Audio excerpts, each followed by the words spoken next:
This lesson will be going over the use of a couple of websites to do a little bit of historical digging about companies and the types of infrastructure that they may be using. This information, of course, is useful so that we can narrow down our focus in terms of what we want to target against them for attacks.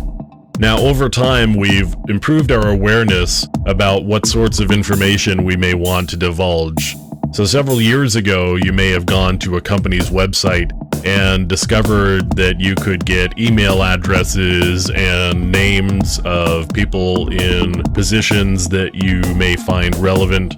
There were all sorts of bits of information that could be used against a company, and over time we've discovered that those sorts of pieces of information probably don't belong on a website where they can be used against a company, and so they have been pulled off. Now, it used to be also that Google had the ability to pull up information that it had cached. So, for example, if a website was no longer available or if it was temporarily offline, there was a little cached button that you could click when you did a Google search, and you could pull up that cached information. So even though the website wasn't available, you could still get the information from Google. Google's removed that, so we don't have that ability any longer. However, there is an Internet Archive that we can go to that will provide information about what websites looked like in years gone by. So I'm going to go to the Wayback Machine, which you can see is at archive.org. And I am going to infiniteskills.com, and we're going to take a historical look at the Infinite Skills website. You can see we've got some years where they've got information going back to 2008. They've done some archived captures. So let's go back to the very beginning. Looks like the first snapshot that they were able to take was in February of 2008. And we can see there it's just a username and password. So we go back, and let's try later in the year and see if things got any more interesting. So in December, it looks like they've posted some content, and the content looks much different than it does today. I can jump ahead a little bit to 2010, and you can see a number of snapshots that they gathered.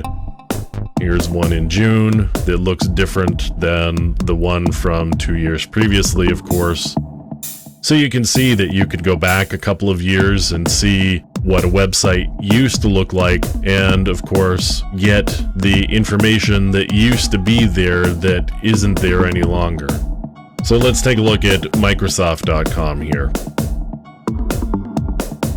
Now you can see their website goes back to 1996. And we can pull that up. Their first snapshot was in October of 1996. And you can see what Microsoft's website looked like way back then. There's 2003. We can go back to 2000, and there's a number of snapshots here that we can take a look at.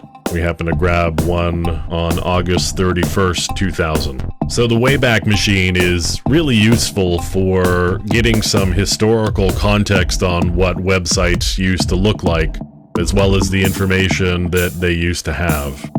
Another really useful website is one that's called Netcraft. Now, Netcraft does internet research, including the types of web servers that companies run. And they have a web server survey. You can see here as we scroll down, Apache's web server has 64.3% of the internet market. Of course, that's followed by Microsoft with 13%. Interesting information, maybe useful information. But even more useful than that is looking at what different companies run for their websites.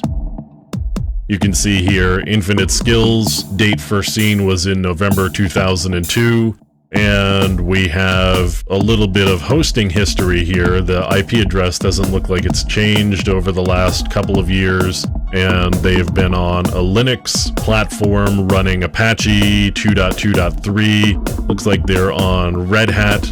and they've got some modules that have been installed on Apache as well.